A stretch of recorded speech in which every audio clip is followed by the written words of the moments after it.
किसी ने सवाल पूछा है कि सूतक पातक जैन आगम में कहीं नहीं लिखा हुआ है, या कौन से ग्रंथ में वो बताए, क्योंकि सूतक पातक ब्राह्मणों से आया है, जैन मूल आगम में नहीं है।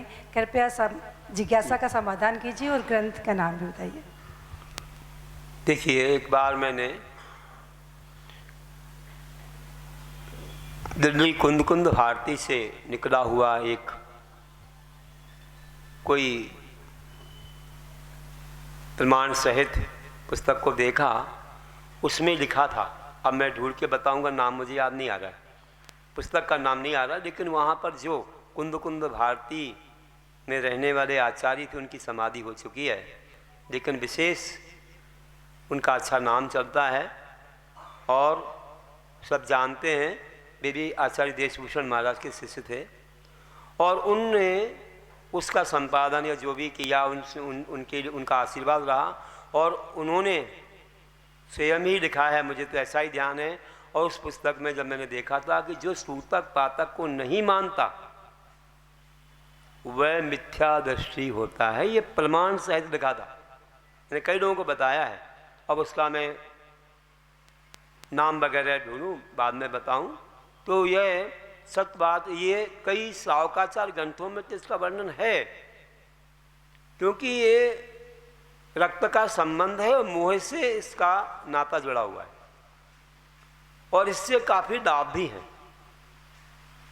कि जो लोग इसको मानते हैं तो जब तक ऐसा मानेंगे तो उनका भाईचारा बना रहेगा, एक दूसरे से मिलते जुलते रहेंगे। और नहीं मानेंगे तो कम मिलेंगे, कैसे एकता रहेगी उनमें, है ना। दुख सुख में सहाय कैसे बनेंगे।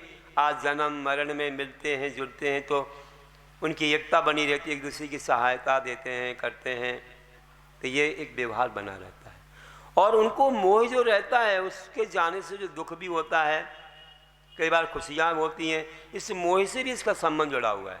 अब कोई बोले नहीं हमारी इनसे बुराई हो गई, लेकिन बुराई आप बोल रहे हो, रक्त का संबंध है, कभी थोड़े में ही अच्छाई हो गई तो पूरा नाता वहीं से फिर से प्रारंभ हो जाएगा, नहीं समझे। वही उसी प्रकार देखा जाता है, अपनों को अपने रूप से देखा जाता है, उनका वैसा पक्ष लिया जाता है, वैसी उनकी सहायता की जाती है। ये संबंध जरूर है, वो रखना भी चाहिए। क्रिया कोश में भी इसका वर्णन है। क्रिया कोश में आप देख लें, ये सब श्रावकाचार हैं, 35 श्रावकाचार, उसमें एक क्रिया कोश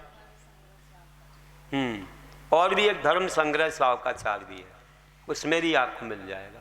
साथ में जो कुंद भारती से सूतक पातक के बारे में जो पुस्तक निकली थी उसमें साफ लिखा था कि जो नहीं मानता सूतक पातक वह मिथ्या दृष्टि है। क्या आगम के रेफरेंस होंगे तभी तो बोला मैं, तो जरूर अपन इसका पालन करें, मायाचार ना करें कि कई लोग अब आने वाला है तो चलो ये बांध लो यहाँ चले जाओ, ऐसा नहीं होगा।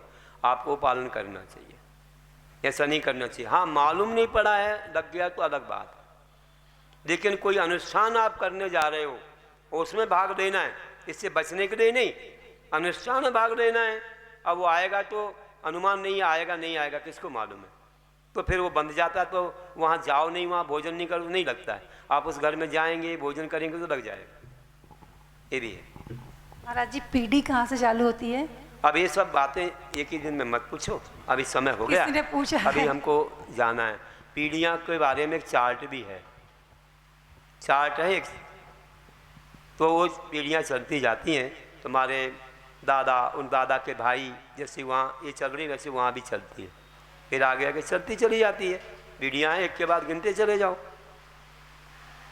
तो ऐसा एक अच्छा इसका चार्ट भी मिलता है और जिनवानियों में भी रहता है।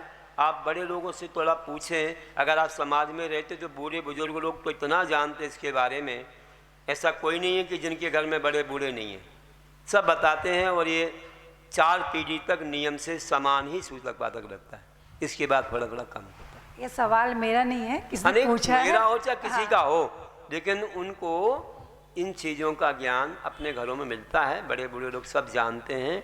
लेकिन आजकल लोगों की एक शिथिलता हो गई, आजकल प्रमाद हो गया, वे लोग इसको पालन नहीं करना चाहते। आज 13 दिन का 3 दिन में निपटा देते हैं, क्या मतलब है?